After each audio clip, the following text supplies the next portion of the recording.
Siguiendo con los aspectos generales de los programas de intervención en autonomía personal para las personas con discapacidad visual, vamos a hablar acerca de la evaluación de dichos programas, de las consideraciones generales que hay que tener presente a la hora de evaluarlo. Hay que tener en mente que la evaluación es un proceso sistemático, como se apunta, de recogida de información. No es un proceso improvisado. En muchas ocasiones creemos que como estamos abordando el tema de las habilidades funcionales, por ejemplo el desplazamiento o la vida diaria, basta con una observación asistemática o anecdótica.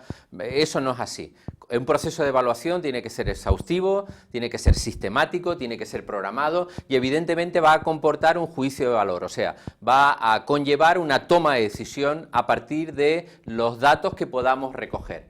Evidentemente, toda evaluación que llevemos a cabo en los distintos momentos que ahora trataremos, siempre ha de conllevar una toma de decisión. O sea, a partir de ella hemos de decidir qué hacer, si continuar, si cambiar, si suspender, toma de decisión por lo tanto.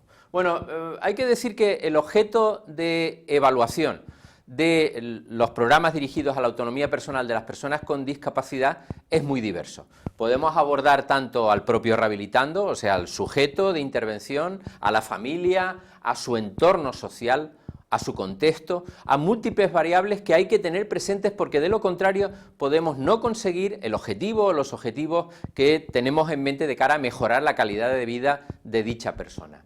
Bueno, ¿cuáles son los momentos de esa evaluación? Porque evaluación no solo hay una, hay distintas en función de los momentos en los que llevemos a cabo, en la que lo llevemos a cabo. En primer lugar tenemos la denominada evaluación diagnóstica o inicial. Esa, ahora lo explicaré más en detalle, es la que se lleva a cabo antes de iniciar el proceso de intervención. Luego tenemos la evaluación continua, la formativa, aquella que se realiza durante el proceso de rehabilitación, durante el proceso de adquisición o de mejora de las habilidades funcionales de dicha persona. Y en tercer lugar, la evaluación final o sumativa, en la que podremos decir si hemos alcanzado o no, o en qué medida lo hemos hecho, los objetivos inicialmente previstos. Bien, ¿cómo lo haremos? Bueno, existen distintas técnicas de recogida de información, las abordaremos en un vídeo específico, pero a grosso modo nos encontramos con una pléyade con multitud de las mismas. Algunas que son tales como la observación, la entrevista, las técnicas de autoinforme, o sea, cuestionarios, inventarios o escalas, o luego están procedimientos estandarizados de carácter psicométrico, algunos criteriales, a través de los cuales de la suma de unos y otros podemos obtener toda la información que necesitemos en un momento determinado sobre un aspecto determinado. Las técnicas, como ya he dicho, pueden ser algunas de medición, otras de carácter criterial, pruebas objetivas, que describiremos en detalle más adelante.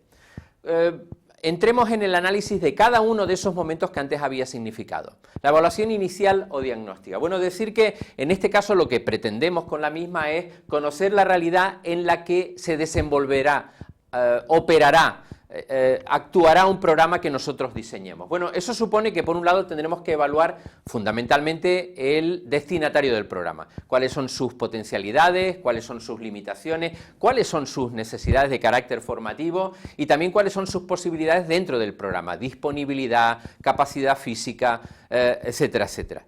Luego tenemos el contexto. A la hora de hablar del contexto tenemos que valorar tanto los recursos como los medios necesarios. Por ejemplo, si una persona vive en un entorno rural muy alejado, sabemos que la periodicidad de intervención será más baja que si vive cerca de donde tenemos nuestro centro de rehabilitación o nuestro centro de recursos. Si una persona vive en un contexto rural, pues no es lo mismo que viva en un contexto urbano, porque tendremos que adecuar nuestro programa a esa realidad contextual, habrá que tenerlo presente. Luego tenemos la evaluación continua, la de carácter formativo. En ella tendremos que ir viendo cómo se va desarrollando ese programa, cómo se van alcanzando o ejecutando los objetivos específicos que hemos previsto. Evidentemente, todo ello está vinculado con la mejora del programa.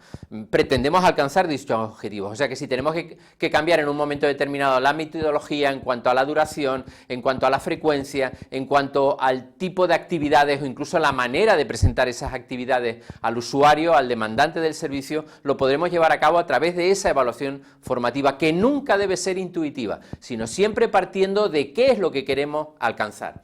Por último, tener muy presente que todo lo que hagamos en cuanto a la evaluación continua va a afectar a las estrategias. Ya digo, estrategias temporales, estrategias de frecuencia, estrategias metodológicas. Eso serán elementos, herramientas que dentro de nuestro bagaje de conocimiento podremos ir modificando en función de lo que vamos observando, de lo que vamos registrando en los avances de esa persona que está siendo rehabilitada. Y luego tenemos la evaluación sumativa. En la misma lo que vamos a hacer básicamente es demostrar los resultados alcanzados en el programa, porque si no podemos decir en un momento determinado es que la persona es capaz de moverse utilizando los transportes públicos, pero no sabemos si es de forma intuitiva, al azar, o porque realmente es fruto de nuestro programa de intervención. O sea que tendremos que evaluar la diferencia entre lo que había y lo que hay, entre lo que tenía antes de intervenir nosotros y lo que ha alcanzado. Esa diferencia es producto básicamente de nuestra intervención, de la metodología, de las estrategias que hemos utilizado para que pudiera aprender a hacer eso. Por último, eso nos va a permitir saber de manera global cuál ha sido el éxito del programa, si se han tenido en cuenta todas las variables, si se han considerado todos los contextos, etcétera, etcétera. Por lo tanto, a manera global, en este cuadro que presento a continuación, veremos que dentro de la evaluación diagnóstica o inicial vamos a identificar características, intereses, necesidades, expectativas, que va a conllevar decisiones desde el punto de vista de la aceptación del usuario, de su ajuste, de su adaptación. La evaluación continua o de proceso va a tener presente la mejora de las posibilidades de intervención, tanto desde el punto de vista de la identificación de los puntos críticos, de la optimización de los procesos que estamos llevando a cabo, va a conllevar tomas de decisión en cuanto a las actividades desarrolladas, en cuanto a los procesos de aprendizaje, a los recursos que estamos utilizando y por último la evaluación final o sumativa o de producto va a tener que ver con la valoración de las consecuencias de nuestra intervención. ¿Hemos logrado o no los objetivos que en su momento nos habíamos planteado?